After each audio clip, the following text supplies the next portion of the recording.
Hello, and welcome back to Bloodline, the taxonomy of fear, where we examine what, if anything, makes a movie scary. Today we're looking at the subgenre of horror called child gang horror, which we weren't really sure was a thing, but it turns out there's enough of them out there that it is a thing. Yeah. So we're looking at the movie Come Out and Play, which is about Beth and Francis, a young couple who go on vacation in Mexico, and they're on a little island and they realize that there aren't too many adults around, just a smattering of children. Yeah. And they soon realize that something is severely amiss and they have to fight for their lives at the end. And Beth, by the way, is unreasonably pregnant given the travel circumstances. That was their first mistake.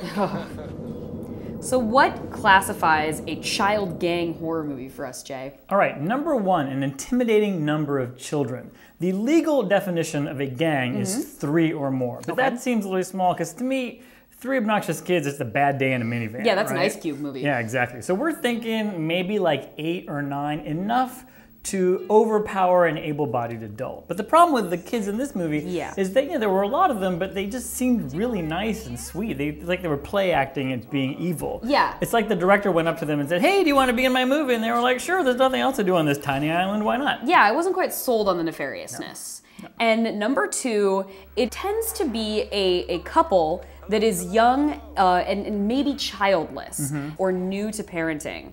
And so there's an element when they're confronted by this little swarm of children, it's sort of the overwhelming sense of, this is an unfamiliar space to me. I don't really know how to confront these kids on a regular day, let alone when they're kind of looking to tear me apart from the inside out. And Beth and Francis did seem like new parents. I mean, like we said, she's pregnant, right? But they did mention that they had a couple kids at home, and I was kind of wondering, why didn't they bring these kids on vacation? There were a lot of unanswered questions. Yeah. And finally, the third criteria is to kill or not to kill the children. The major conflict in these movies is not the physical conflict between the adults and the kids, it's the internal conflict within the adults as to where do you draw the line protecting yourself. Because only a sociopath would not pause at the idea of killing a child. But then there's a point where you're like, screw it, these are not children, they are demon spawn, they are alien invaders, I'm looking out for numero uno. Yeah, there has to be a point where self-preservation mode kicks in and you just gotta run and gun. All right, hours of sleep lost. Jordan, how many? I'm gonna go with none because despite the fact that a very pregnant woman being on an uncharted island with scads of murderous children, that is very disturbing, it was all ended in such a satisfying way for me that I felt like I could move forward with peace of mind. I did not see their fate coming. So no, I didn't either. That was pretty satisfying. It was a great twist ending, I think. lost a couple hours mostly because of the idea that these movies are all really just about parent anxiety. Everybody worries that, are my kids going to turn out bad? I mean, because, we all have those really great friends whose kids just turned out like not so charming, and you're like, we're not having them over for dinner anymore because our cat is terrorized and our PlayStation is broken. Thanks a lot. And now we come to horror movie survival lessons. Jordan, what did you learn? Number 1. Bring a phrase book, because if you're going to be going off into uncharted realms like these guys are intentionally, it's a lot more considerate to others and responsible for yourself to have a few key phrases in hand instead of just asking everybody else to speak English to you. Like, ¿Dónde está la policía? Or ayúdame, simple stuff like that. Bedrock level phrases. Number 2, do not travel when you are in your 3rd trimester. I think that there's this is like a legal thing. Doctors are like, you cannot travel when you're about to have a baby. No. TSA should not even have let her on the plane. Oh no, that was a terrible oversight by everybody involved, top to bottom. She was way pregnant. We have to get out of here. Now.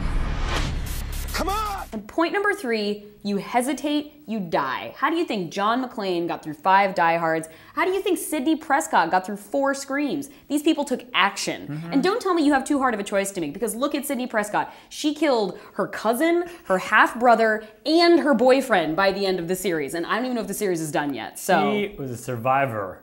Decisive like Constantine the Emperor who killed his entire family to maintain power. That's right.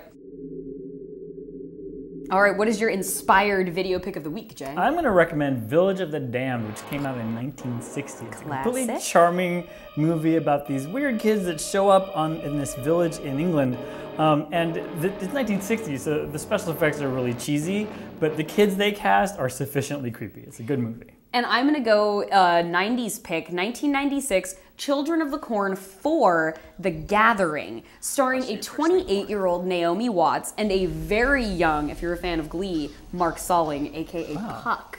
Wow, And really? I feel like, you know, you get to the 8th, 9th installment of these movies, like you can find with the Children of the Corn. I felt like this was a rare highlight, a bit of wheat amidst the chaff. I couldn't even get past number 2. It had a few good scares in it that I would feel comfortable recommending.